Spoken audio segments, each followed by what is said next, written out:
அனைவருக்கும் வணக்கம். நான் பிரபாகர், ஜோதிடர். ஓம் சிவாய நமக. சிவசக்தி திருச்சிற்றம்பலம். இன்று பிறந்த நாள் காணும் அனைவருக்கும் வாழ்த்துக்கள். அதே போல இன்று திருமண நாள் காணும் அனைவருக்கும் வாழ்த்துக்கள். இறைவனுடைய அருள் பரிபூர்ணமாக உங்களுக்கு கிடைக்கட்டும். உங்களுடைய மனம் எதை நீ ஆசைப்படுகிறதோ அந்த ஆசை நிறைவேறட்டும் என்று எம்பெருமான் சிவபெருமானிடம் அடியேன் வேண்டிக் கொள்கிறேன். இப்போ நான் என்ன சொல்ல போறேன்னா, இந்த காலகட்டத்தில் ஒரு ஜாதகருக்கும் இந்த கடன் என்பது மிகவும் பெரும் பிரச்சனையாக இருக்கும். கடனை அடைக்கிறதுக்கு கடன் வாங்கி அதை அடைக்க முடியாமல் தவிக்க வேண்டிய சூழ்நிலை இருக்கும். அந்த கடனை இல்லாமல் வாழக்கூடிய சிறிய பரிகாரங்கள் சொல்கிறேன். இல்லை கடனை அடைக்க முடியலன்னா இந்த பரிகாரங்கள் ஏதாவது ஒன்று பண்ணுங்கள். கடன் அடைக்கக்கூடிய வாய்ப்பு உங்களுக்கு ஏற்படும். நம்பிக்கை தான் வாழ்க்கை.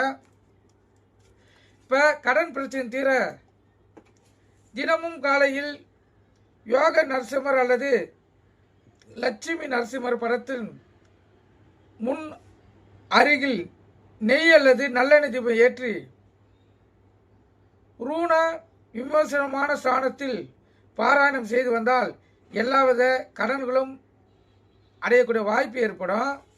அதாவது விஷ்ணுடைய மந்திரத்தை சொல்லுங்கள், கடன் அடைக்கக்கூடிய வாய்ப்பு ஏற்படும். அதே போல் வளர்ப்புறை சித்திரை நட்சத்திரம் வரும் நாளில் காமாட்சி அம்மனுக்கு பட்டுப்புடவை சாற்றி வழிபட்டால் நிச்சயம் கடன் தொல்லையிலிருந்து விடுபட்டு மன நிறைவான வாழ்க்கை உருவாகும். அதேபோல் காலையில் எழுந்ததும் ரூபாய் நோட்டுகளை பார்ப்பது செல்வத்தை பெருக்கும்.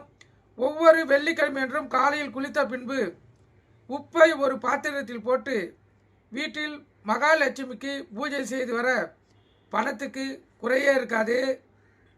கிருத்திகை நட்சத்திரம் என்று முருகப்பெருமானை விரதமிருந்து தரிசித்து வந்தால் கடன் பிரச்சனையிலிருந்து விடுபடலாம்.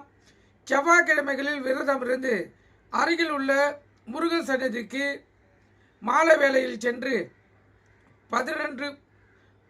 12 முறை முருகன் கோயிலை சுற்றி வந்து நெய் தீபம் ஏற்றினால் கடன் தொல்லையிலிருந்து விடுபடலாம்.